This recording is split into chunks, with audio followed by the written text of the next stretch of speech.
Puji Tuhan, Shalom. Selamat pagi Bapak Ibu Saudara terkasih. Saya berharap Bapak Ibu dalam keadaan yang baik dan penuh sukacita karena diberikan kesempatan oleh Tuhan untuk memuji dan menyembah Tuhan. Amin saudara, haleluya. Pada pagi hari ini kita mau datang kepada Tuhan. Mari siapkan hati kita mau membawa ucapan syukur dan penyembahan kita kepada Tuhan. Mari tundukkan kepala dan kita akan berdoa. Bapa yang baik, Bapa yang kami sembah di dalam nama Yesus. Terima kasih buat segala hal yang Tuhan lakukan dalam hidup kami. Terima kasih begitu banyak kesempatan yang Tuhan telah berikan bagi kami dan kami mau bersyukur kepadamu. Kami mau mendatang menaikkan pujian kami dan penyembahan kami karena kami memiliki Allah yang luar biasa seperti Tuhan. Terima kasih buat kasih setiamu Tuhan. Terima kasih buat penyertaan Tuhan. Terima kasih buat pemeliharaan Tuhan dan terima kasih buat segala hal yang Tuhan telah berikan dalam hidup kami. Terima kasih ya Bapak, pagi hari ini kami siapkan hati kami untuk datang menyembah, memuji dan memuliakan nama Tuhan. Terima kasih Tuhan Yesus, di dalam nama Yesus kami siap. Haleluya. Amin.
Mari katakan, Bapakku datang menyembahmu di sini. Ku percayakan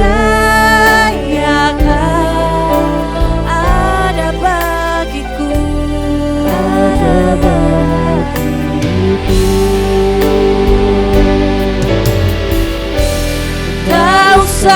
Aku takut sebab kau sertaku. Kau sanggup pimpin di dalamku.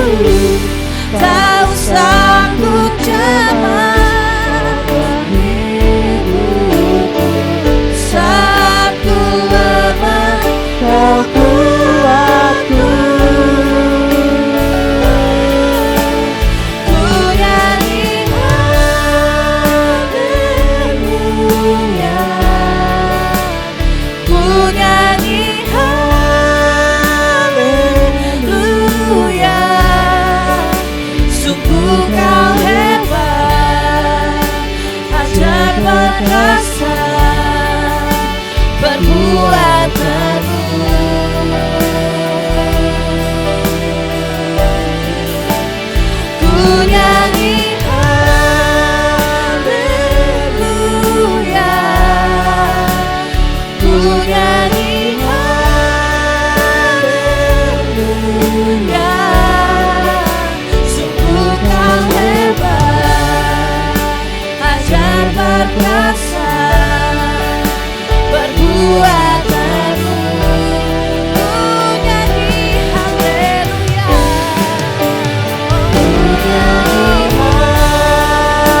Haleluya. Ku mau bersyukur Tuhan buat segala hal yang Tuhan lakukan. Ku mau bersyukur apapun yang terjadi. Ku mau tetap bersyukur. Ku mau tetap bersyukur.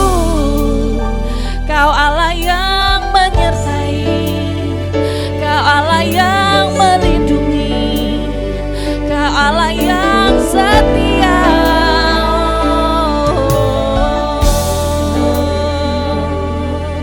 Haleluya, haleluya. Mari dengan segenap hati kita mau nyatakan di hadapan Tuhan. Kita mau katakan, tak usah ku takut, sebab Dia Tuhan kita yang menyertai kita. Mari nyatakan, mari Bapak Ibu Saudara katakan. Tak usah ku takut, sebab Kau. Mari angkat suara saudara katakan.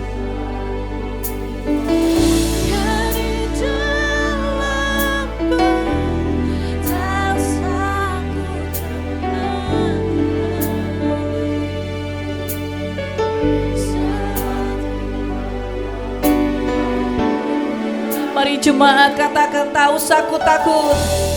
Tak usah ku takut, sebab Kau sertaku.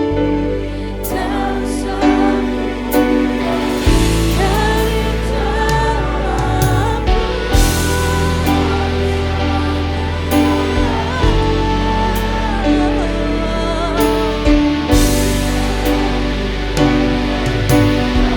Mari sama-sama katakan, tak usah ku takut. Tak usah ku takut, sebab Kau sertaku.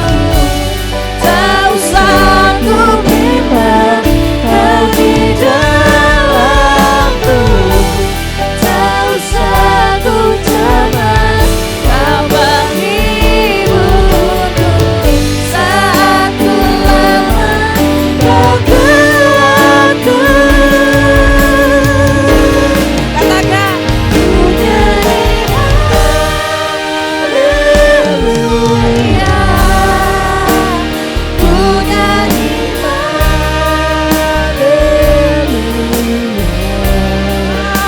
Sungguh Kau hebat, ajaib perkasa, berbuat baru.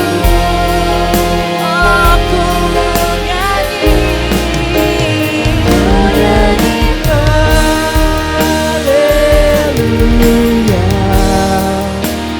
ku nyanyi haleluya.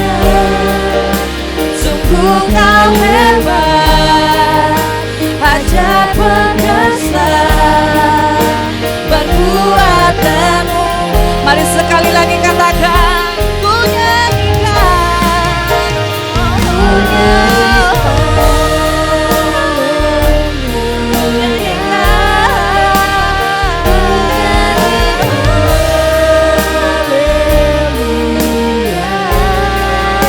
sungguh Kau hebat, ajaib perkasa, berbuat baru.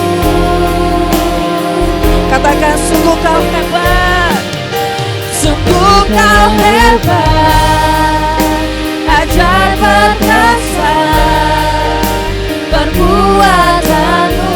Sekali lagi katakan, sungguh Kau hebat Tuhan, sungguh Kau hebat, ajaib perkasa, berbuat baru. Di hidupku. Mari berikan kemuliaan, tepuk tangan yang meriah buat Tuhan yang telah melakukan segala perbuatannya dalam hidup kita. Haleluya. Terpujilah Engkau Tuhan dulu, sekarang, sampai selama-lamanya. Saat ini kami mau menari dan bersuka cita karena kami sungguh mengalami pemeliharaan yang daripadamu Tuhan. Hanya di dalam nama Yesus. Haleluya. Amin. Haleluya. Mari berikan tepuk tangan yang meriah buat Tuhan kita. Bapak Ibu Saudara, saya undang bangkit berdiri. Haleluya, puji Tuhan. Bapak Ibu Saudara, kita percaya bahwa kita adalah umat pemenang. Amin Saudara. Sebab itu musuh kita bukan darah dan daging, tetapi penghulu-penghulu darah. Sebab itu mari kita maju, kita mau berperang untuk melawan penghulu-penghulu di darah. Amin Saudara, mari kita bangkit. Gereja Tuhan sekarang, mari sama-sama kita bertepuk tangan.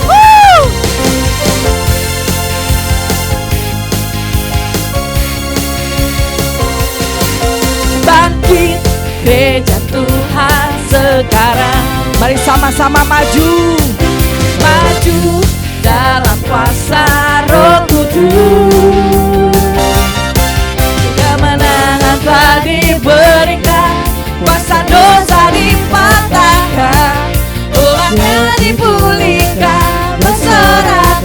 Sekali lagi katakan bangkit, bangkit gereja Tuhan sekarang. Oh maju, maju dalam kuasa Roh Kudus.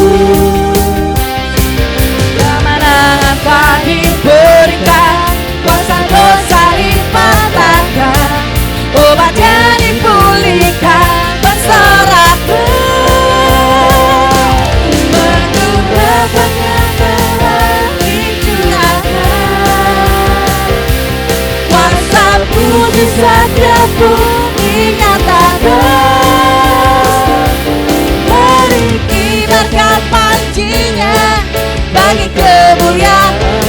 Katakan maju berperang, umat pemenang, rebut bangsa-bangsa bagimu Tuhan. Mari umat pemenang lebih lagi bertepuk tangan buat Tuhan kita. Sama-sama katakan, bangkit gereja Tuhan sekarang.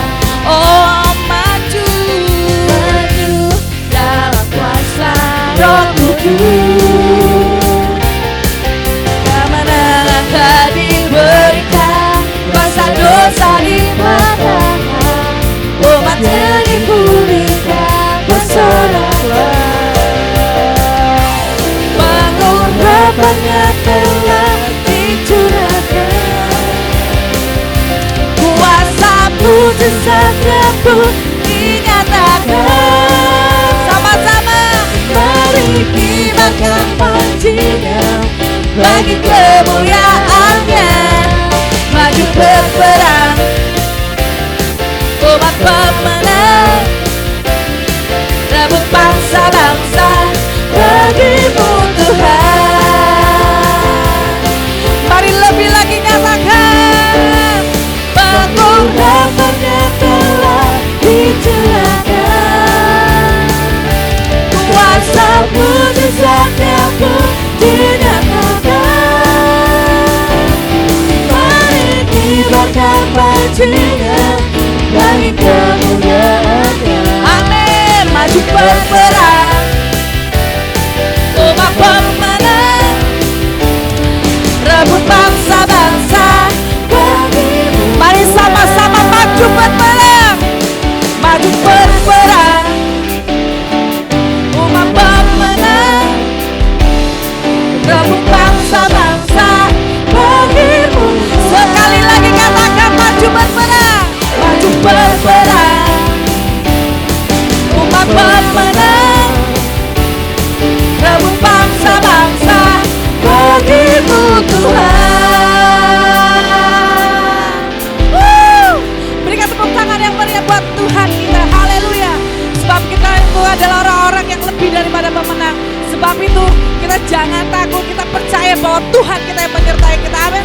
Sebab oleh kuasa darah anak domba, iblis telah dikalahkan. Amin saudara.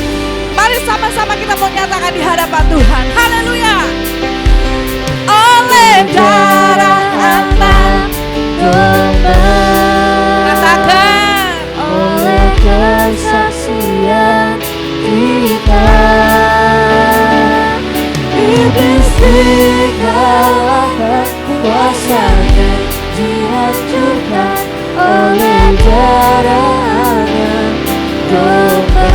jemaat katakan, oleh percaya, oleh. Mari kita kalahkan.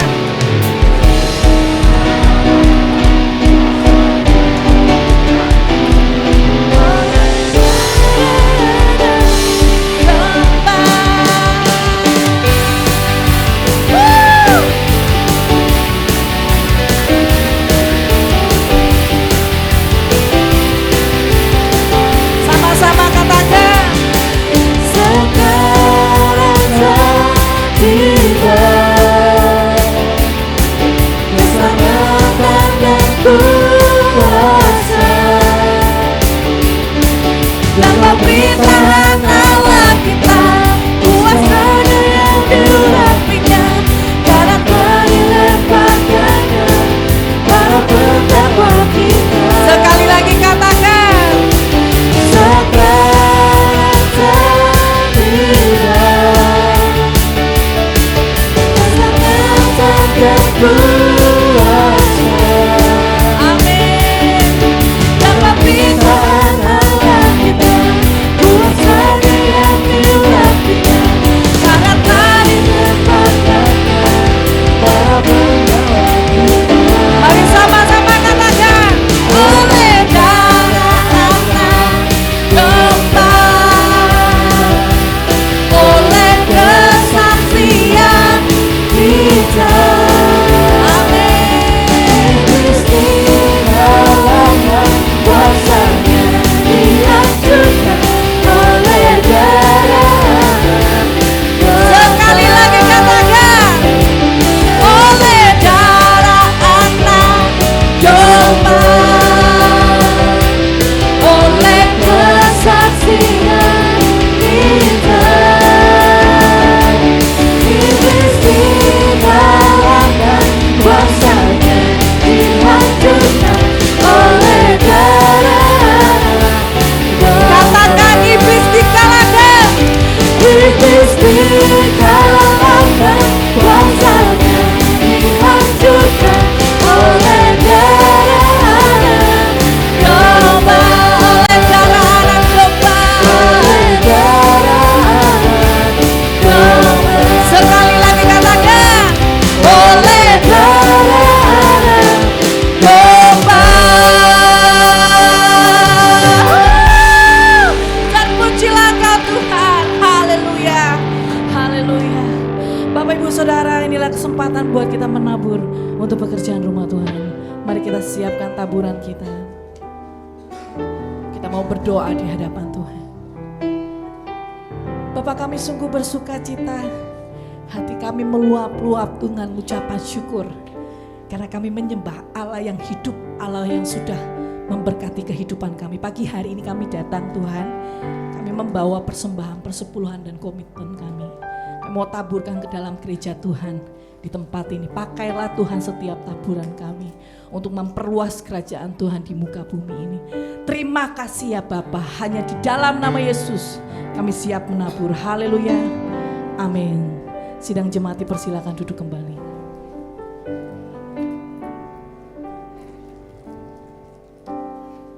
Terima kasih Bapa.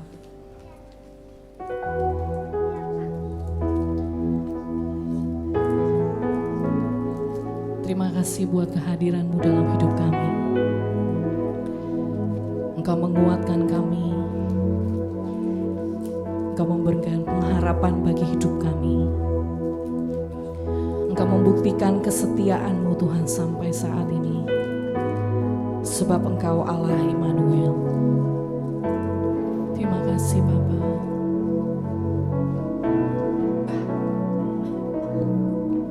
Bapakku datang dan berserah,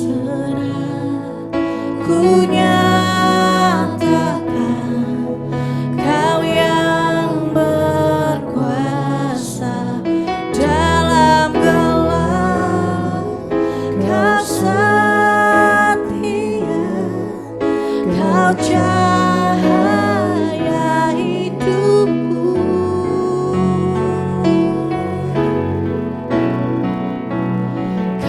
kuatkan, aku bertahan.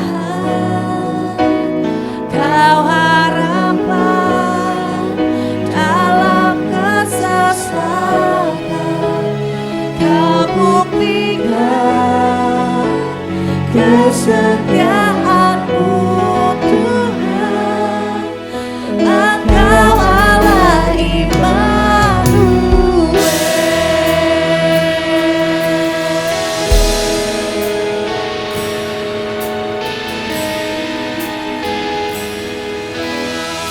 Katakan, Bapakku datang, Bapakku datang untuk menyembah.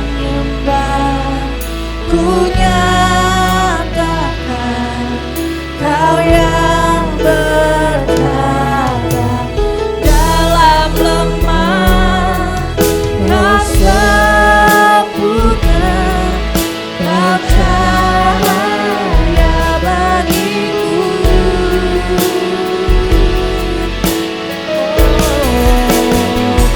Kekuatan aku bertahan, Kau harapan dalam kesesakan, Kau buktikan kesetiaanmu Tuhan. Engkau Allah Immanuel. Katakan, Kau kuatkan, Kau kuatkan, aku bertahan. Kau harapan dalam kesesakan, Kau buktikan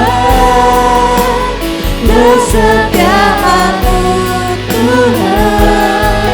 Engkau Allah Immanuel. Mari dengan segenap hati kita mau nyatakan di hadapan Tuhan. Immanuel, Immanuel, Engkau besertaku.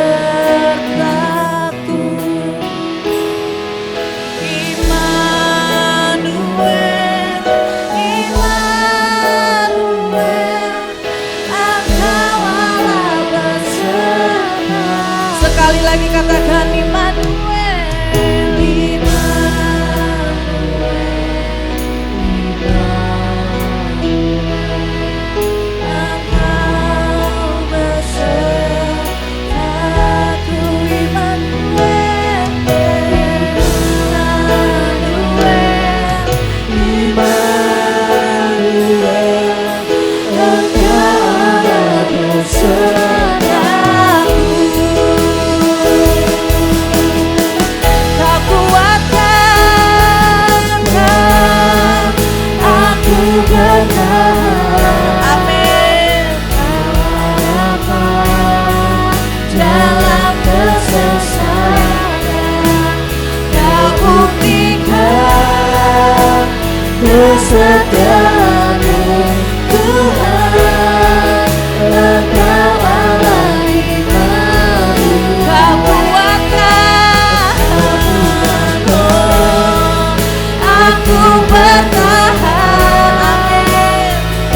kemenangan-kemenangan di dalam menghadapi peperangan rohani.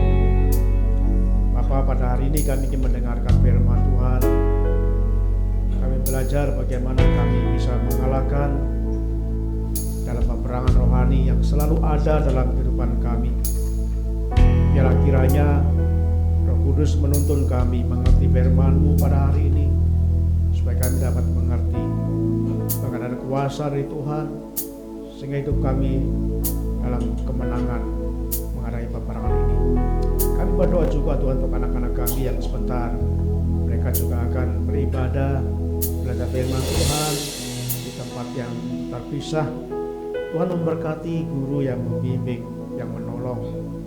Biar Roh Kudus memberkati mereka semua, baik anak-anak, sehingga mereka terus bertumbuh, semakin mengerti, semakin mengenal Tuhan, dan suatu saat kami berharap mereka boleh percaya kepada Yesus Kristus sebagai Tuhan untuk selamat mereka. Terima kasih Bapa di surga. Dalam nama-Mu kami serahkan doa kami ini. Amin.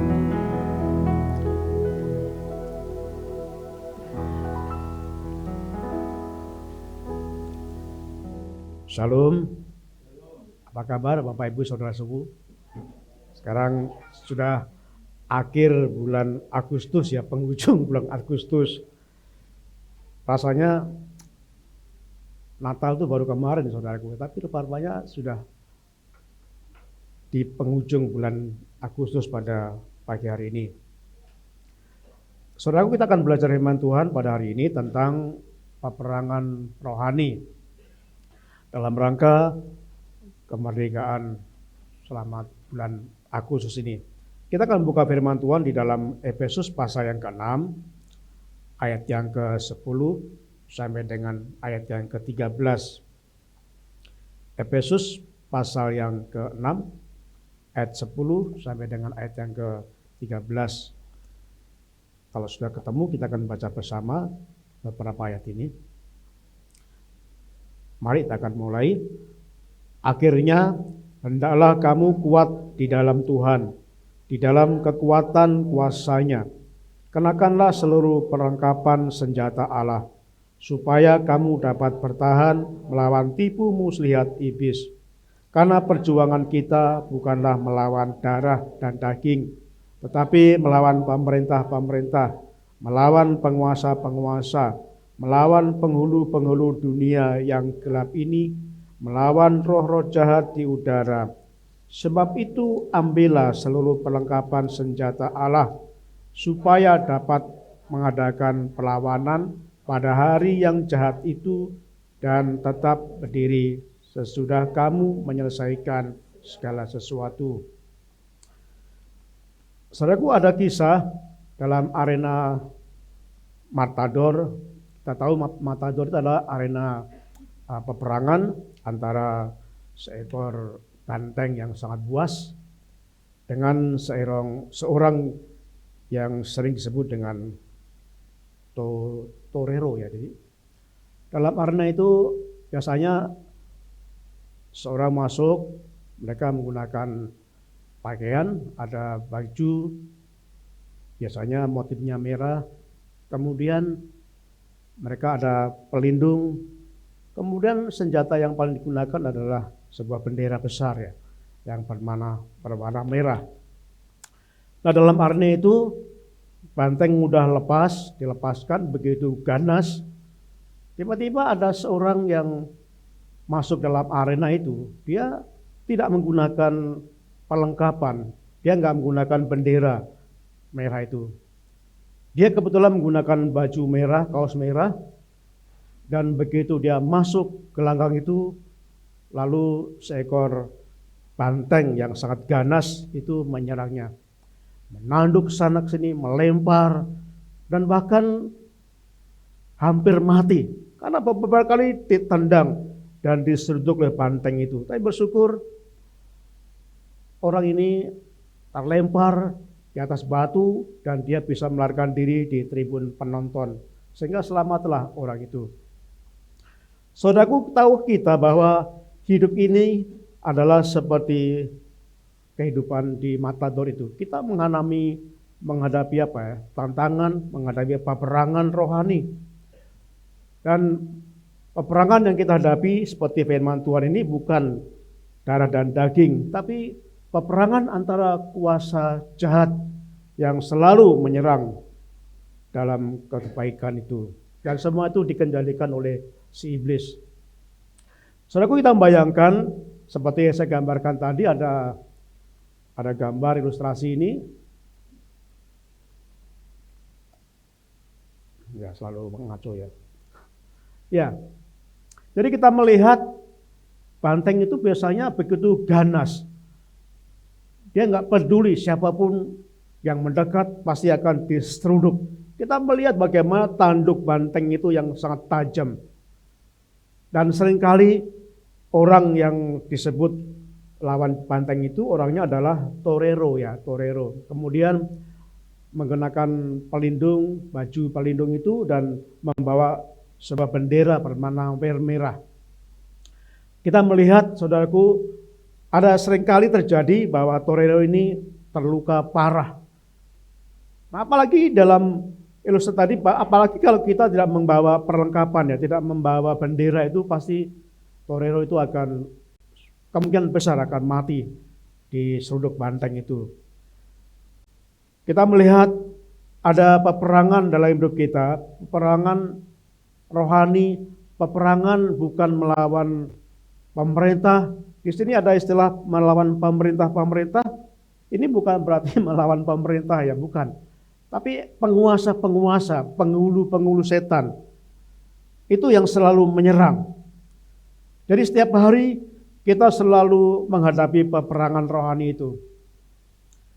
Nah, kita akan belajar ada 3 medan perang yang dipakai dalam arena peperangan itu. Dan semua itu yang musuh yang kita hadapi utama adalah iblis. Apa medan peperangan yang bisa dipakai? Nah, yang pertama adalah menggunakan media atau medan itu pikiran kita. Jadi menggunakan pikiran. Mungkin gambarnya bisa tolong digantian. Jadi pikiran, saudaraku. Bapak Ibu, tahukah kita bahwa sumber dari pikiran kita itu berbeda? Ada 3 sumber yang menguasai pikiran kita. Yang pertama adalah pikiran kita sendiri. Kita punya pikiran. Dan sumber yang kedua adalah pikiran dari Allah. Dan yang ketiga adalah pikiran dari si iblis. Jadi selalu 3 itu yang menguasai. Ya, tergantung siapa yang menang, siapa yang berkuasa dalam menguasai pikiran kita. Kalau kita dikuasai, pikiran kita dikuasai oleh iblis, ya pasti itu menghasilkan pikiran-pikiran yang jahat. Tetapi kalau kita dikuasai, pikiran kita dikuasai oleh diri sendiri, itu adalah merupakan keinginan manusia kita. Tapi kalau pikiran kita dikuasai dan dikendalikan oleh Allah, itu muncul pikiran-pikiran Allah yang selalu ada dalam kehidupan kita. Kalau kita membuka dalam misalkan dalam Matius pasal yang ke-16, di situ ada peristiwa bagaimana pada waktu seorang murid Yesus yang sangat terkenal, Petrus, pada waktu Yesus berkata, menceritakan bahwa dirinya akan di Yerusalem dan akan ditangkap, akan diadili, akan disalib, bahkan akan mati. Mari kita perhatikan di dalam Matius pasal yang ke-16 ayat 21 sampai 22. Sejak waktu itu Yesus mulai menyatakan kepada murid-muridnya bahwa ia harus pergi ke Yerusalem dan menanggung banyak penderitaan dari pihak tua-tua, imam-imam kepala, dan ahli-ahli Taurat, lalu dibunuh dan dibangkitkan pada hari ketiga. Yesus menjelaskan rencana itu pikiran Allah. Pikiran Allah disampaikan kepada murid-muridnya. Memang benar Yesus datang menggenapi dan akan mati di kayu salib Itu yang disampaikan Yesus pikiran Allah kepada murid-muridnya. Kita lihat apa respon di dalam Matius pasal 16 ayat 22. Respon Petrus salah satu murid Yesus berkata, tetapi Petrus menarik Yesus ke samping dan menegur dia. Katanya, Tuhan, kiranya Allah menjauhkan hal itu, sekali-kali takkan menimpa engkau. Saudara, kita lihat Yesus menjelaskan, Yesus Allah menyatakan rencananya bahwa memang dia harus mati, disalibkan untuk menebus dosa kita. Tetapi iblis membisikkan suara itu kepada Petrus, sehingga Petrus berkata, Tuhan, engkau tidak sekali-sekali akan mati. Itu sebabnya di dalam ayat yang ke-23, Yesus berkata, nyala iblis. Yesus tahu bahwa itu bukan Petrus, tapi itu adalah pikiran Petrus yang sedang dikendalikan oleh iblis. Jadi bertentangan dengan pikiran Allah. Iblis berkata menggunakan pikiran Petrus, sehingga Petrus berkata, Tuhan, engkau tidak akan sekali-sekali mati. Nah, saudaraku, seringkali dalam pikiran kita juga sering dikendalikan oleh si iblis.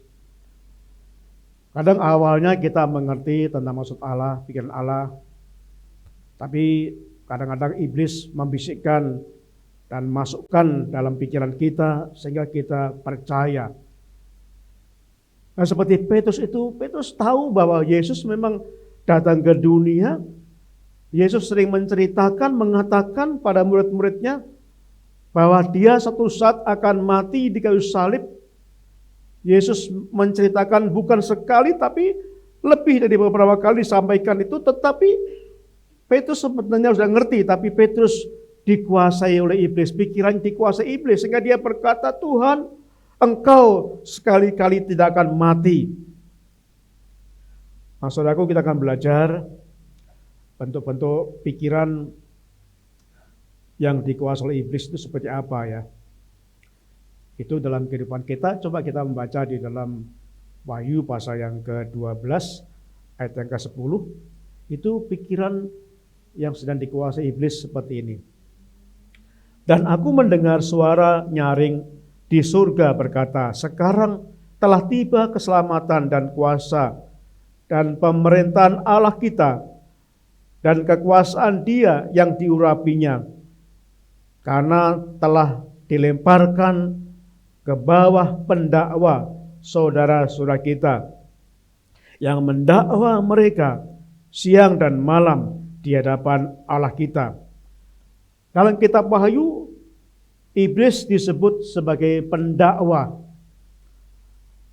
Bahkan dikatakan mendakwa siang dan malam, mendakwa terus-menerus.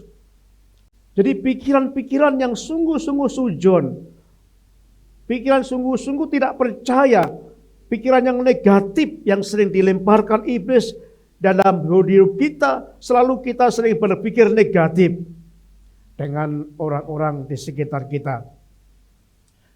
Bahkan ada kalanya kita berpikir negatif juga tentang Allah ya. Pada saat orang sedang bercakap-cakap, sedang berkumpul, kemudian orang lewat, sering berkata, wah itu pasti bicarakan dengan saya ya. Pasti dia membicarakan saya. Ada pikiran negatif, selalu cemburu, selalu apa? Sujon kepada orang lain. Nah, ini sering yang disampaikan iblis sebagai si pendakwa itu supaya kita terus-menerus sujon satu sama yang lain. Lalu pikiran yang dikuasai iblis yang kedua adalah pikiran yang rendah diri. Kalau rendah hati itu baik, saudara, tapi rendah diri itu enggak baik. Kalau kita melihat contohnya misalkan saya pernah merasakan minder ya, rendah diri ya. Waktu itu saya merasa, wah saya nggak bisa, apa saya bisa, apa saya mampu. Sehingga saya terbentuk selalu tidak berani mencoba. Saya selalu takut. Saya selalu banyak pertimbangan-pertimbangan ketika akan mencoba. Karena selalu berkata dalam pikiran saya, apa kamu bisa? Kamu tuh bodoh. Kamu tuh gak mampu. Ada seorang yang sering juga merasakan pikirannya itu dikuasai iblis. Ya kamu itu jelek wajahmu. Kamu tuh gak menarik. Kamu tuh gak cantik. Jangan sok pede. Jadi itu pikiran-pikiran yang sering dimasukkan oleh iblis. Supaya apa? Supaya kita menjadi rendah diri kita. Supaya kita merasa tidak berguna. Dan kalau kita merasa tidak berguna sehingga kita menjadi iri kepada yang lain. Iri pada seseorang. Kok dia bisa? Kok dia hebat? Dia pintar. Saya bodoh. Saya nggak bisa apa-apa. Saya nggak berguna. Saya ingat bahwa kita diciptakan Tuhan menjadi orang, dikatakan Tuhan berkata, menjadi biji mata Tuhan. Kita diciptakan dari roh Allah, diembusi roh Allah, diberi kemampuan Allah yang luar biasa. Tapi iblis sering memasukkan kita supaya kita tidak percaya diri, supaya kita rendah diri.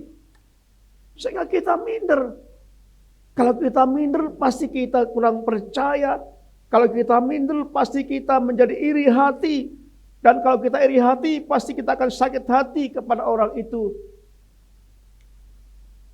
Ya, Bapak Ibu pernah mengalami seperti saya,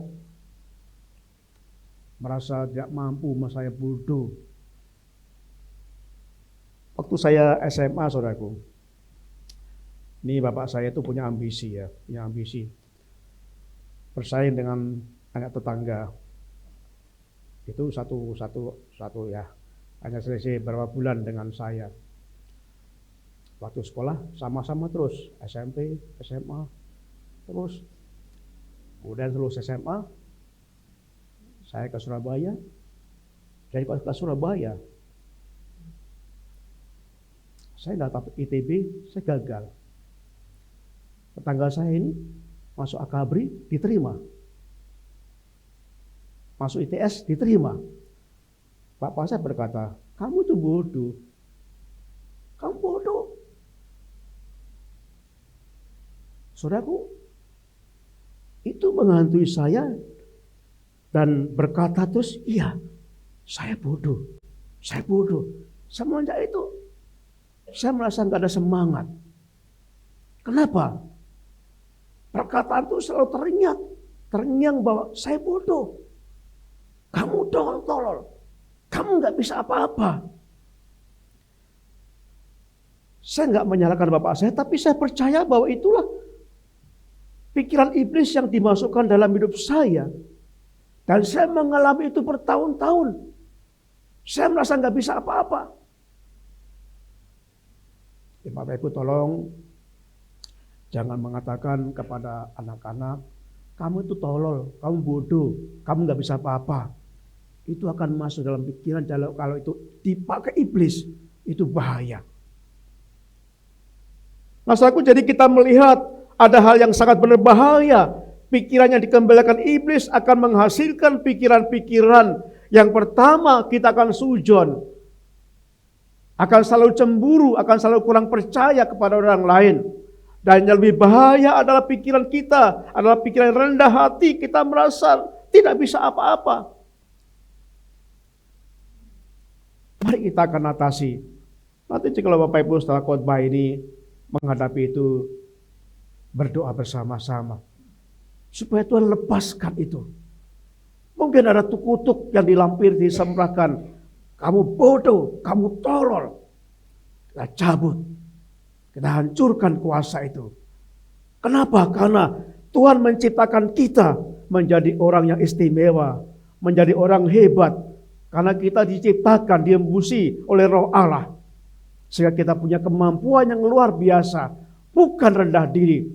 Tapi kita punya kuasa bahkan luar biasa yang Tuhan berikan pada kita.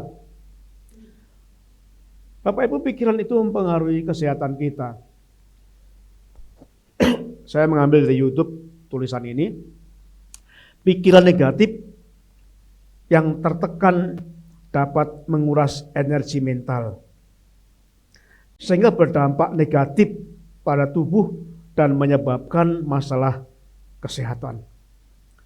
Jadi kalau pikiran kita selalu melihat hal-hal yang negatif, kita hidup di lingkungan yang selalu berpikir negatif, kita menonton berita-berita yang selalu negatif, itu akan berdampak kecemasan. Dalam demo yang 2 hari yang lalu disampaikan, ditontonkan di masyarakat oleh sebuah media secara luas, demo yang luar biasa. Ada seorang ibu yang diwawancarai, dia mengalami ketakutan. Dia takut. Sehingga ibu ini waktu itu dia mau bekerja lalu dia pulang karena takut. Jadi saudaraku, kalau kita bayangkan, kalau kita sering disuguhkan seperti itu, berita yang mengerikan, kita sering melihat gambar-gambar seperti itu, permusuhan, kita merasakan kegelisahan terus, dan lama-lama kita menjadi terganggu kesehatan kita. Saudaraku yang kasih Tuhan, ada seorang pasien yang datang kepada dokter. Pasien itu badannya kelebihan berat cukup banyak ya. Dia pengen kurus. Dok, nah kebetulan dokter itu masih pamannya. Om, bagaimana supaya saya bisa kurus? Tolong dong kasih resep atau kasih saran. Lalu dokter itu yang kebetulan juga omnya memeriksa. Satu-satu diperiksa, kemudian setelah itu, apa om resepnya om? Nggak usah, ini serius, kamu akan mati itu. Loh, iya, setelah saya cek, umur kamu nggak akan lama, 3 bulan kamu akan mati. Benar om? Iya, kamu akan mati. Udah nggak usah resep-resepan, percuma, kamu akan mati kok 3 bulan. Saudaraku, pasien itu kebetulan pulang dan selalu terekam 3 bulan akan mati. Mulai gelisah terus. Tidak bisa tidur. Gelisah, terngiang, akan mati. Mulai tidak doyan makan, mulai berkurang makannya. Dan pada waktu 3 bulan, dia datang ke omnya yang dokter itu. Om bohong ya? Buktinya saya masih hidup om. Ya tapi sekarang beratmu kurus kan? Iya. Turun berapa kilo? 10 kilo om. Nah itu yang saya sampaikan. Kalau saya kasih nasihat kamu pasti akan mau dengar.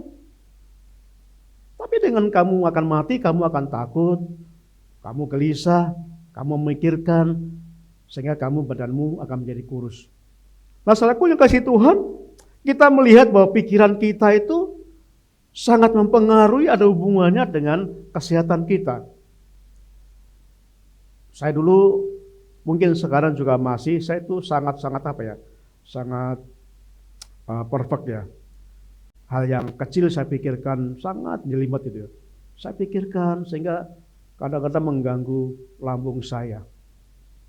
Kalau belum selesai, saya nggak akan pantang selesai bekerja. Terus. Sampai sempurna hasilnya. Itu membuat saya terkena sakit lambung. Terkuras energi saya. Masaku kita melihat bahwa benar-benar bahwa pikiran kita itu sangat berpengaruh dalam kesehatan fisik.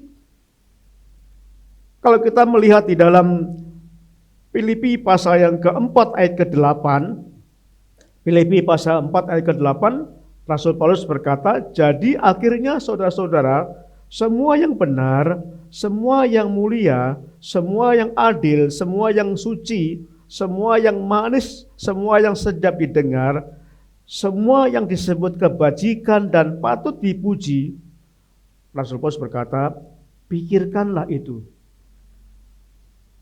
Paulus mengingatkan, jangan kita memikirkan pikiran-pikiran negatif. Jangan kita mudah sujon, jangan kita memikirkan terus hal-hal yang menakutkan.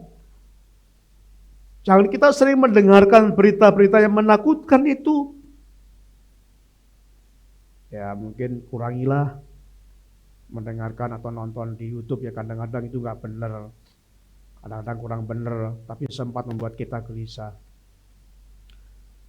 Nah, Paulus mengatakan, mari kita mempunyai pemikiran seperti Yesus. Apa yang Yesus lakukan? Dikatakan yang Yesus pikirkan adalah dikatakan Yesus semua yang disebut kebaikan. Itu ya. Semua yang benar. Semua yang mulia. Semua yang adil. Semua yang suci. Semua yang manis. Semua yang sedap didengar. Semua yang disebut kebajikan dan patut dipuji, pikirkanlah itu semua. Jadi pikirkan yang baik-baik. Saudaraku, dosa itu sering muncul karena diawali dari pikiran. Sudah mulai memikirkan dosa, lalu terjadilah dosa itu. Biasanya sebelum terjadi dosa, pikiran kita sudah memikirkan itu. Pikiran-pikiran yang salah akan menguatkan kebiasaan buruk. Tetapi pikiran-pikiran yang benar akan mematikan kebiasaan buruk. Jadi kalau kita berpikir negatif, berpikir salah, berpikir tidak benar, dikatakan kebiasaan buruk itu akan semakin kuat. Tetapi pikiran yang benar, pikiran seperti Yesus yang baik, yang sedap didengar, tentang kebajikan dan sebagainya, kalau kita selalu berpikir yang baik itu akan mematikan kebiasaan buruk kita. Jadi begitu besar pengaruh pikiran kita. Itu sebabnya musuh yang pertama yang dipakai iblis untuk menyerang manusia menggunakan medan peperangan itu adalah pikiran kita. Supaya pikiran kita menjadi mudah sujon, supaya pikiran kita menjadi rendah diri, kita minder, kita merasa bodoh, kita merasa tidak mampu, kita merasa tidak bisa apa-apa, dan kalau itu bisa kita cemburu, lalu kita menjadi sakit dan kita fisik kita lemah. Nah itu yang menjadi serangan iblis sasarannya. Itu sebabnya saudaraku, mari kita akan kuasai pikiran kita. Dengan cara apa? Kita memikirkan pikiran-pikiran yang baik. Seperti yang Yesus katakan. Nah, medan peperangan yang kedua yang dikatakan dalam firman ini adalah hati, menggunakan hati kita. Saudaraku, sesungguhnya hati itu menjadi pusat ya. Menjadi hal yang utama dalam hidup manusia. Hati. Dalam masalah rohani, kalau hati kita mati, ya matilah rohani kita. Maksudku dalam Amsal pasal yang keempat, ayat yang ke-23, hal itu dituliskan oleh Amsal ini, jagalah dirimu dengan segala kewaspadaan, karena disitulah terpancar kehidupan. Jadi kalau kita berpikir hidup ini pusatnya adalah pada hati kita. Secara rohani, pusat hidup kita adalah hati. Kalau hati kita sudah beku, maka itu secara rohani sudah mengalami kematian yang luar biasa. Nah Bapak Ibu yang kasih Tuhan, itu sebabnya Tuhan lebih melihat hati kita, bukan apa yang kita perbuat. Dari setiap hidup kita, aspek kita, hati merupakan pokok dari segala kehidupan kita. Nah kemudian yang kedua, hati juga merupakan kehidupan yang sebenarnya dari manusia. Bapak Ibu kalau kita melihat dalam Amsal yang ke-27 ini dikatakan ayat 19, seperti air mencerminkan wajah, demikianlah hati manusia mencerminkan manusia itu. Jadi hati manusia mencerminkan manusia itu sendiri. Jadi manusia itu, diri kita itu sesungguhnya bukan jabatan kita, bukan pendidikan kita, bukan kekayaan kita, bukan apa yang kita miliki di depan Allah.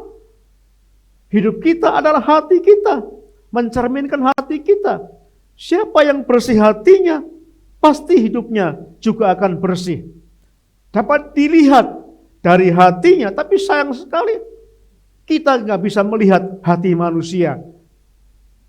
Terus sebabnya kita sering tertipu. Seandainya kita bisa melihat hati seseorang, kita mungkin nggak akan mudah tertipu. Oh, hatinya kotor itu. Oh, hatinya jorok itu. Oh, hatinya penuh dengki. Sayang kita nggak bisa melihat hati orang dan nggak ada alat untuk mendeteksi hati seseorang. Nah, saudaraku, kita melihat di sini yang dilihat Tuhan, hidup manusia yang sebenarnya adalah hatinya.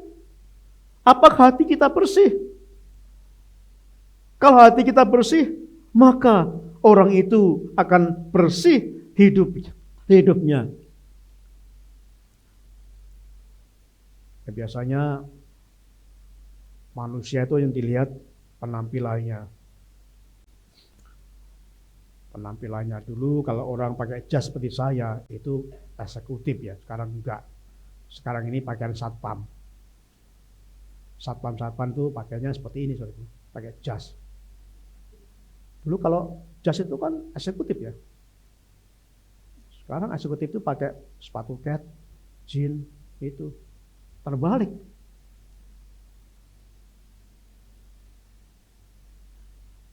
Ada banyak anak muda. Saya nggak tahu apakah anak muda sekarang ini masih melihat penampilan ya. Wah, hebat ya. Saya punya cerita di STB itu ada seorang teman saya, penampilannya luar biasa, keren saudara, keren. Kalau yang lain ke gereja naik bus gitu ya, atau jalan kaki. Naik bus itu lumayan ya, tapi sering jalan kaki gitu ya. Tahu kalau Simongan STB itu kan naik itu ya, naik bukit tinggi tuh. Nah itu kadang-kadang ngos-ngosan itu ya. Tapi kan nggak punya uang ya udah. Ada teman saya itu yang nggak mau, selalu naik taksi. Naik taksi. Ya panggil taksi. Wah, sudah tahu pasti kalau taksi, oh ini pasti teman ini namanya ini. Penampilan luar biasa. Dan banyak teman-teman wanita gereja tertarik.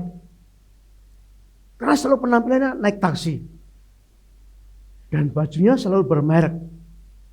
Banyak bajunya bermerek. Jadi terkecoh. Lalu telah menikah, terbongkar rahasianya. Loh, kok dulu kamu seperti ini? Iya, itu pinjaman. Rupanya pinjam satu asrama itu kan sering pinjam-pinjam dan baju itu. Saya pinjam kamu ya. Saya besok pinjam baju ini ya. Jadi gonta-ganti ya. Dia terkecoh. Setelah menikah terkecewa. Saudara. Kenapa? Kalian melihat penampilan. Tapi kalau kita melihat hati seseorang, kita nggak pernah kecewa. Melihat hatinya, bukan penampilannya. Kenapa? Karena dalam hati yang bersih inilah hidupnya akan tercermin, hidupnya akan bersih. Jadi pasti dia akan kecewa. Terus sebabnya kita perlu menyelami cukup lama untuk mengenal satu sama lain dengan orang satu dengan yang lain.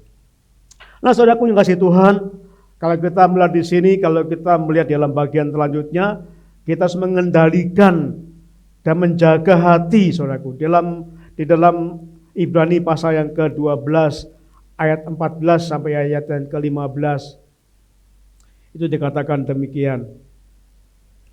Berusahalah hidup damai dengan semua orang dan kejarlah kekudusan, sebab tanpa kekudusan tidak seorang pun akan melihat Tuhan. Jagalah supaya jangan ada seorang pun menjauhkan diri dari kasih karunia Allah, agar jangan tumbuh akar yang pahit, yang menimbulkan kerusuhan dan yang mencemarkan banyak orang. Jadi saudaraku, saya mau sampaikan begini saudaraku, bahwa pada saat bangsa Israel itu pada masa di padang gurun selama 40 tahun itu, banyak sekali bangsa Israel yang mati. Banyak yang mati. Nah, kenapa? Ada beberapa penafsiran, mereka mati karena sering mengeluh kepada Tuhan. Mereka mati karena sering bersungut-sungut pada Tuhan. Dibawa dari Mesir, kemudian sampai di luar Mesir mulai mengeluh. Nggak ada air, mulai mengeluh. Makan nggak ada ikan, mulai mengeluh. Membandingkan, menyalahkan Musa, berkata, Musa, apakah engkau akan membunuh saya dengan cara ini?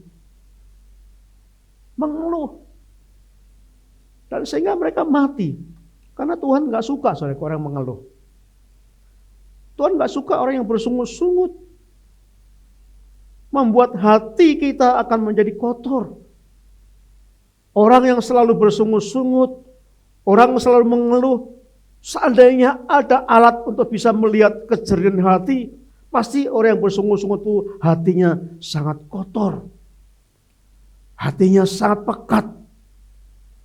Karena Tuhan gak suka dengan orang yang mengeluh, orang yang bersungut-sungut. Itu sebabnya dalam Ibrani dikatakan, kendalikan, jagalah hatimu. Bagaimana caranya? Supaya kita gak bersungut-sungut. Artinya supaya kita bersyukur, saudara, bersyukur. Kalau kita bersyukur, itu akan menjaga hati kita tidak bersungut-sungut. Akan menjaga hati kita akan tetap bersih. Mari kita akan belajar dalam apapun yang kita hadapi, yang kita alami. Mari kita akan belajar untuk tidak bersungut-sungut, untuk tidak mengeluh, tetapi mengucap syukur. Minggu yang lalu kita belajar bagaimana kita bersyukur untuk belajar mencukupkan apa yang ada. Kalau kita mencukupkan dan bersyukur, Tuhan akan memenuhi kebutuhan kita.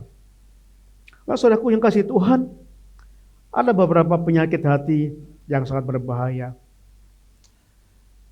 Secara rohani, itu yang pertama dikatakan adalah tinggi hati. Orang yang tinggi hati, yang sombong, itu dapat dikatakan musuh Tuhan. Tuhan sangat gak suka dengan orang yang sombong. Tetapi sebaliknya Tuhan juga gak suka orang yang dengan tawar hati. Hatinya tawar. Tidak ada greget. Tidak ada kepedulian sama sekali dengan Tuhan. Sakit hati atau penyakit hati yang berikutnya ada kecewa. Sering kecewa. Mudah tersinggung. Dan mendua hati. Ya kepada Tuhan ya kepada yang lain enggak. Ada ilustrasi mendua hati itu dia kepada Tuhan tapi juga menjadi penyembah mamon. Mengutamakan mamon. Di lain pihak dia menyembah Tuhan tapi juga menjadi budak dari uang. Itu mendua hati. Nah, saudaraku yang kasih Tuhan, kita renungkan bahwa medan peperangan hati itu sangat luar biasa. Sangat berdampak. Dan membuat kita seringkali kita akan mengalami kematian rohani. Karena apa? Karena pusat kehidupan seorang itu adalah hatinya. Jati diri seorang manusia di hadapan Tuhan bukan pangkat, bukan jabatan, bukan kemewahan yang ada, tetapi terletak pada hatinya. Tuhan melihat hati kita. Mari kita akan menjaga hati kita. Supaya hati kita tetap bersih dan mencerminkan kemuliaan Tuhan. Bapak Ibu yang dikasihi Tuhan, ada seorang yang saya baca gini. Orang yang melayani Tuhan di pihak lain, tetapi juga dia menyembah mamon, dia menyembah dewa, menyembah setan. Nah, memang susah ditebas, susah. Tapi Tuhan tahu hati kita. Tuhan tahu apakah sungguh-sungguh pada saat kita beribadah sekarang ini, apakah hati kita fokus kepada Tuhan. Atau kita ibadah di tempat ini fisik kita saja. Tapi hati kita tidak ada sama sekali di sini.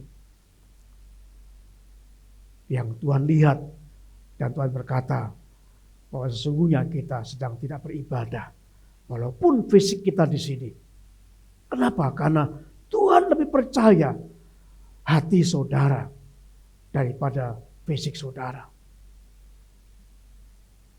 Ada banyak orang berdoa kusuk. Dia berdoa dengan sungguh-sungguh, setia berdoa. Dia membangun mezbah doa di rumahnya. Memang secara pintas dia setia berdoa.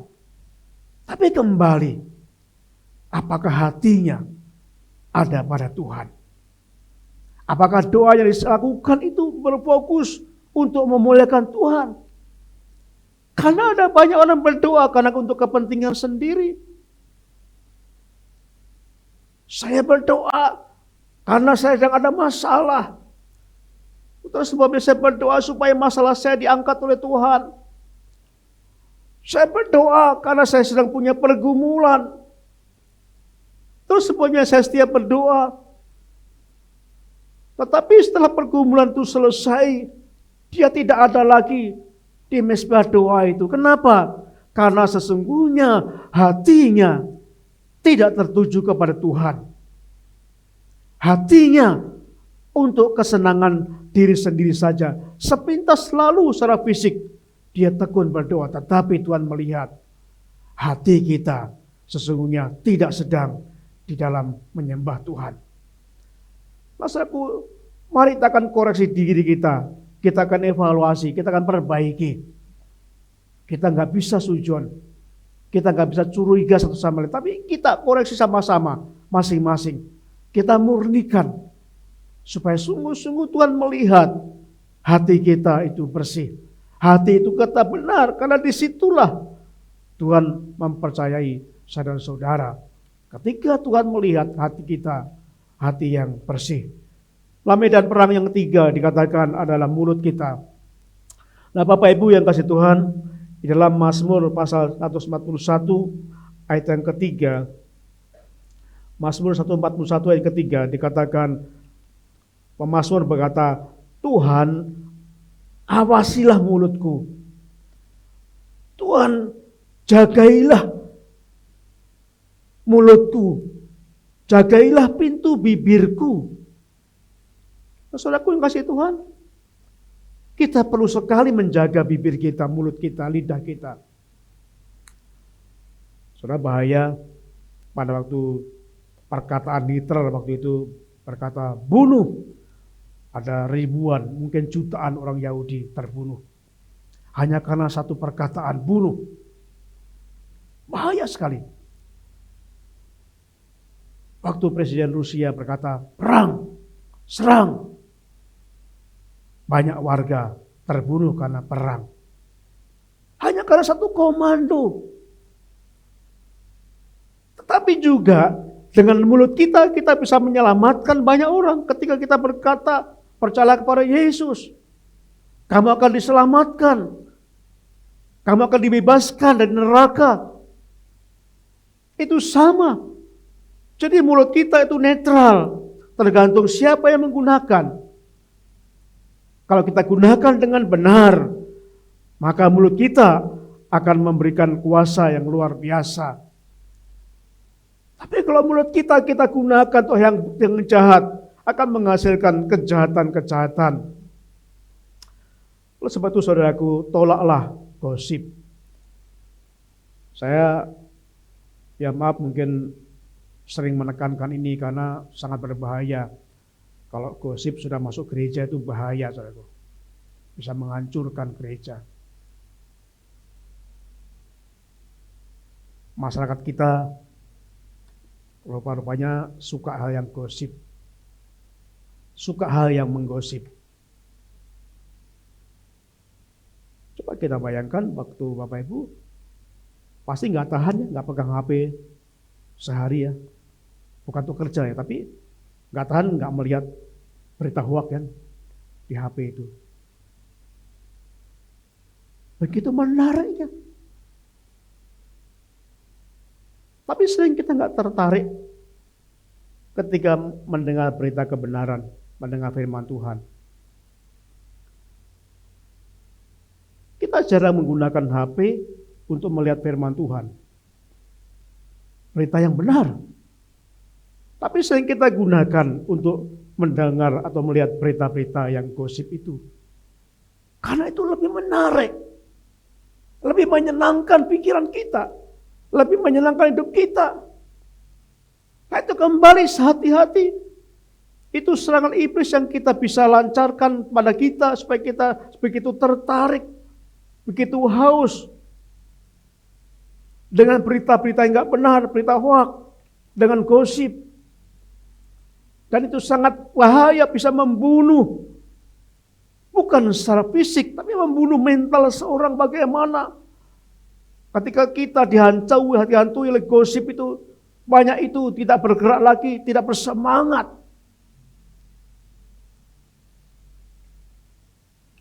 Ada seorang pemain sepak bola yang saya baca, pemain nasional, diberitakan sedang akan bercerai dengan istrinya. Dan itu membuat pemain sepak bola itu hancur. Mulai gak semangat lagi. Netizen mulai memfitnah, membesar-besarkan. Mengenai kebenarannya belum tentu. Tapi menjadi korban berita hoak itu. Mas, aku yang kasih Tuhan. Mari kita tidak tertarik sama sekali dengan gosip. Jangan tertarik berita hoak. Tapi tertarik belajarlah firman Tuhan. Gunakan HP saudara. Di situ ada firman Tuhan. Daripada membaca berita hoak itu, lebih baik bukalah firman Tuhan ketika di kereta. Ketika di tempat-tempat yang lain, ketika ada waktu, baca firman Tuhan. Jangan baca gosip dan hoak. Ya saudaraku, hindari perkataan yang kotor. Hindari perkataan yang sia-sia. Hindari pepesan kosong. Jangan suka ngibul. Berkatalah dengan benar. Hati-hati. Jangan berikan mulut saudara dipakai oleh iblis. Tapi pakailah, diberikan mulut saudara dipakai untuk Tuhan. Untuk bersaksi. Untuk menyatakan kebenaran. Untuk menasihati. Untuk menguatkan. Dan hal yang berguna yang lainnya. Saat kita membuka dalam 1 Petrus, teladani Yesus. Kita akan membuka dalam firman Tuhan, di dalam firman Tuhan ini yang kita baca 1 Petrus pasal yang kedua, ayat yang ke-22 sampai 23. Apa yang dikatakan Yesus? Yesus selalu mengucapkan kata-kata yang membangun. Kata-kata yang sungguh berguna. Tidak pernah mengumpat. Yang dipakai Yesus ada kata-kata yang menyegarkan. Mengucapkan kata-kata yang tidak menyakiti hati orang, tapi yang membangun semangat orang. Tidak menimbulkan perpecahan. Tidak menimbulkan adu domba, tapi memberikan kedamaian. Tuhan selalu berkata hal-hal itu. Dan itulah yang kita teladani dalam Tuhan. Nah, Bapak Ibu sekalian Tuhan, mari kita renungkan. Apakah saudara mungkin saat ini pernah mengalami saya dulu? Hati saya diserang. Sehingga kita mempunyai pikiran negatif. Saya sempat berkata, iya saya bodoh. Saya tolol. Saya gak bisa apa-apa. Tapi saya bersyukur. Cukup lama saya mengalami itu dan tertekan. Tapi Tuhan lepaskan saya. Sehingga mulai timbul kepercayaan diri. Maksudku, mungkin ada di antara saudara yang sekarang dikuasai oleh itu. Pikiran saudara dikuasai oleh itu. Mungkin ada hati saudara dikuasai oleh iblis. Sehingga saudara mempunyai kehidupan yang merasa tidak berguna. Atau mungkin saudara sedang dikuasai oleh iblis menggunakan mulut saudara. Mungkin saudara sering berkata tidak benar, sering berkata bohong, sering bergosip, sering menceritakan aib orang lain, dan sebagainya. Kita nggak bisa melihat. Yang mengetahui saudara sendiri dengan Tuhan. Mari kita berdoa, mari terbuka pada Tuhan, mari mengakui kepada Tuhan. Jangan sampai ini terus menerus. Jika saudara sedang dikuasai itu, pikiran saudara dikuasai iblis, berkatalah Tuhan, tolonglah supaya pikiran saya menjadi bersih. Jika hati saudara dikuasai oleh iblis saat ini, berdoa, Tuhan tolong supaya hati saya beres di hadapan Tuhan. Karena Tuhan melihat hati saya. Tuhan bersihkan hati saya. Atau mungkin mulut saudara dikuasai oleh iblis. Sering menggunakan perkataan yang tidak senonoh. Perkataan yang tidak benar. Perkataan yang mengadu domba, yang bergosip dan sebagainya. Berkatalah Tuhan, tolonglah saya. Tolong saya, mampukan saya untuk meninggalkan kebiasaan-kebiasaan buruk itu melalui mulut saya. Silakan saudara berdoa. Sekarang saatnya saudara mengambil keputusan. Saya akan meminta saudara maju ke depan. Mari kita akan mengakui pribadi di hadapan Tuhan.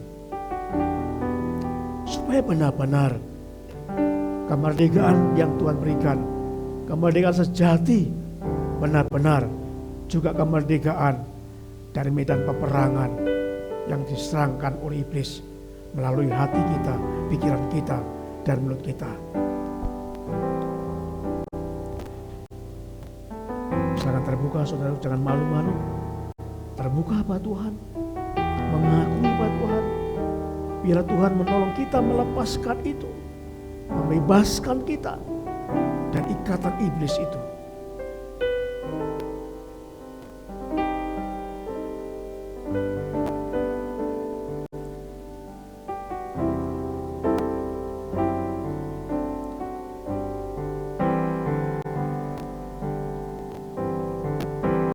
Tuhan tolong dengarkan apa yang disampaikan umat-Mu pada saat ini Bapa.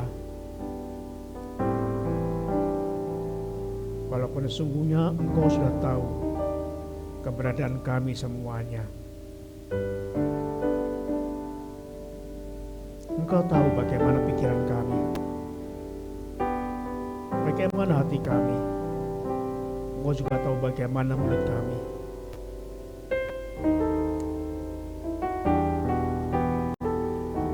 Tapi Tuhan ingin supaya kami mengaku, terbuka hadapan Tuhan. Karena dengan terbuka inilah Tuhan akan pulihkan kami. Dengarkan Tuhan pengakuan kami di hadapan Tuhan. Biarlah kami sungguh-sungguh dipulihkan dari pikiran-pikiran yang jahat. Hati kami dibersihkan.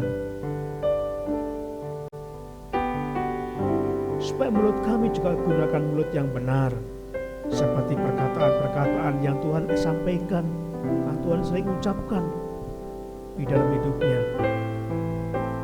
Perkataan yang membangun. Perkataan yang menjadi berkat, yang menguatkan. Perkataan yang bersaksi dan sebagainya. Terima kasih Bapa di surga. Tuhan tolong kami terus. Tuhan perbarui hidup kami terus. Sehingga semakin hari kami semakin lebih baik daripada hari ini. Terima kasih Bapa di surga.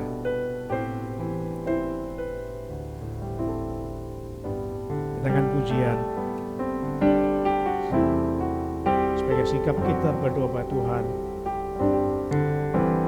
perlengkapan kita buat Tuhan, yang kita serukan buat Tuhan untuk melawan godaan. Selalu ada peperangan dalam hidup kita, karena si jahat akan selalu menyerang yang benar. Dan iblis itulah musuh yang harus kita hancurkan, kita tangkis serangannya. Iblis bisa menggunakan medan pikiran kita, sehingga pikiran kita menjadi jahat. Iblis juga menggunakan medan hati kita juga menjadi jahat, hati kita menjadi minder, dan juga bisa menggunakan medan mulut kita.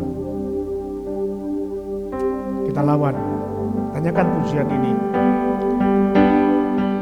nyanyikan dengan persungguhan hati saudara.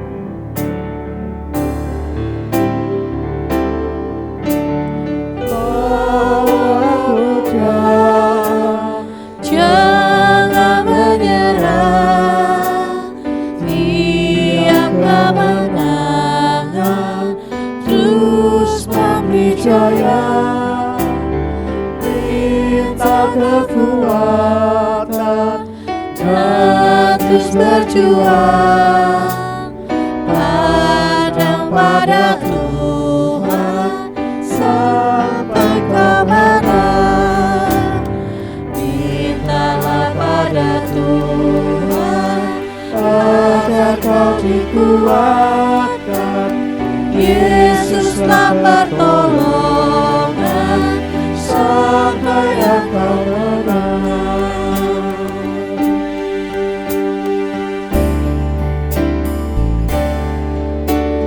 Tinggalkan semua laku yang jahat, hormati namanya, janganlah sesat.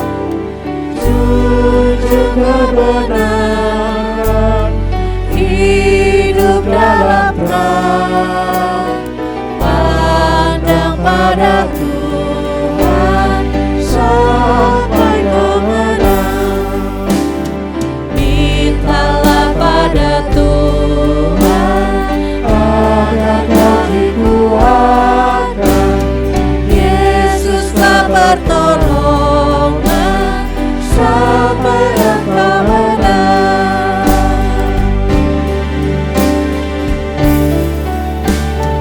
Allah memberikan mahkota mulia bagi yang beriman, yang terus percaya. Yesus menguatkan selama berjuang, pandang pada Tuhan sampai kemenangan. Mintalah pada Tuhan agar kau dikuatkan. Yesuslah pertolongan sampai engkau menang. Bapa, kami merindukan campur tangan Tuhan untuk kami mampu melawan godaan-godaan iblis yang sering menggunakan medan peperangan, baik melalui pikiran kami, melalui hati kami, melalui mulut kami. Tolonglah kami Tuhan, berikan kami kemenangan setiap kami menghadapi peperangan ini. Kami serahkan kepadamu ya Bapa. Bila firman-Mu akan selalu mengingatkan kami, setiap ada serangan-serangan iblis datang, bila kami diingatkan bahwa Tuhan memberikan kami kemenangan, karena Tuhan memberikan perlengkapan-kelengkapan senjata di dalam peperangan itu. Terima kasih Bapa di surga. Bapa di surga, kami juga saat ini berdoa, Tuhan memberkati bangsa kami. Kami berdoa Tuhan untuk bangsa kami. Tuhan tolong berikan bangsa kami bagi bangsa yang damai, bangsa yang hidup rukun antara pemimpin-pemimpin dengan wakil-wakil rakyat dan rakyatnya. Tuhan jamah setiap pemimpin-pemimpin partai yang ada. Tuhan berkati wakil rakyat supaya sungguh-sungguh dapat menyuarakan kemakmuran rakyat, bukan kepentingan partai golongan mereka. Kami berdoa untuk pemerintah yang tinggal sisa 2 bulan ini Bapa. Tuhan berkati, Tuhan berkati, berikan hikmat-Mu sehingga akan terjadi pergantian kepemimpinan nasional dengan indah, supaya sungguh-sungguh diteruskan dengan pemimpin yang baru. Kami berdoa Tuhan untuk rencana pelantikan Presiden terpilih Bapak Prabowo dan Bapak Gibran pada bulan Oktober yang akan datang. Tuhan berkati persiapan-persiapan ini supaya dapat ada pergantian dengan penuh kedamaian, sehingga dapat dilanjutkan program-program yang baik untuk kesejahteraan bangsa kami, rakyat kami Bapa. Kami berdoa Tuhan, Kau memberkati untuk pemilihan kepala daerah serentak pada bulan November yang akan datang.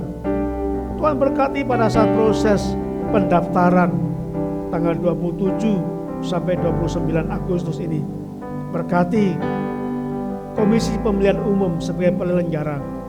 Tuhan berikan kebijaksanaan, Tuhan berikan ketertiban, sehingga proses pendaftaran ini berjalan dengan lancar, dengan penuh kedamaian. Dan pada saat disodorkan kepada rakyat akan dapat memilih dengan benar, dengan pertolongan Tuhan. Kami merindukan Bapa. Kami tidak banyak tahu tentang pemimpin-pemimpin kami, baik di daerah tingkat 1 ataupun pemimpin kami di tingkat 2, bahkan di tingkat kota. Kami tidak mengenal, belum mengenal banyak. Tapi ya Tuhan berkati semua rakyat bangsa kami, sehingga mempunyai hati yang sama dengan hati nurani kami. Kami bisa memilih pemimpin-pemimpin yang akan dipakai Tuhan, pemimpin-pemimpin yang hatinya dilihat Tuhan, memiliki hati yang bersih untuk membangun bangsa ini. Jauhkan bangsa ini Bapa dari kehancuran, dari permusuhan, dari perpecahan. Tapi bangunkan hati kami dengan penuh bersyukur, dan kami semuanya mendukung pemimpin-pemimpin ini Bapa. Kami serahkan pada Tuhan semua agenda-agenda bangsa kami dalam waktu dekat ini Bapa. Terima kasih Tuhan. Bapak kami juga berdoa pada saat ini untuk Ibu Raquel. Kami bersyukur atas pemeriksaan dokter semua dinyatakan sehat. Ibu Raquel sehat, bayi dalam kandungan sehat, dan bersyukur posisi sudah benar. Kami serahkan perkiraan dokter pada tanggal 6 September Ibu Raquel akan melahirkan putra yang kedua. Tuhan berkati jamah hati Ibu Raquel, berikan kedamaian, berikan ketenangan-Mu ya Bapa. Mungkin saat ini mengalami kegelisahan, saya percaya Tuhan jamah, berikan ketenangan.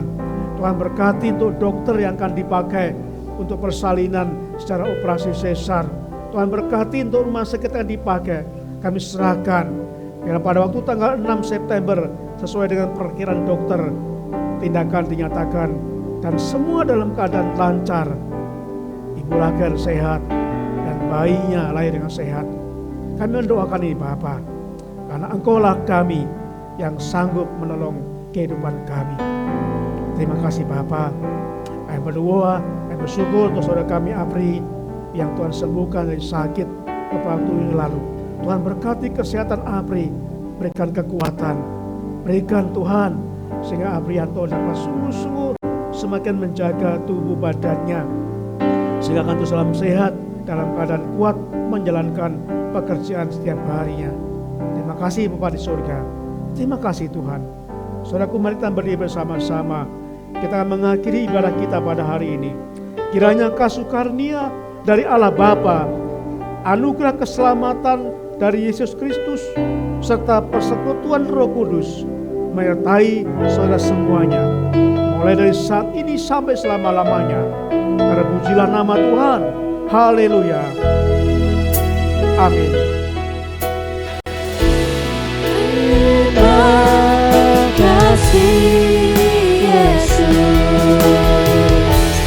Terima kasih Yesus, ku beri syukur hanya bagimu, ya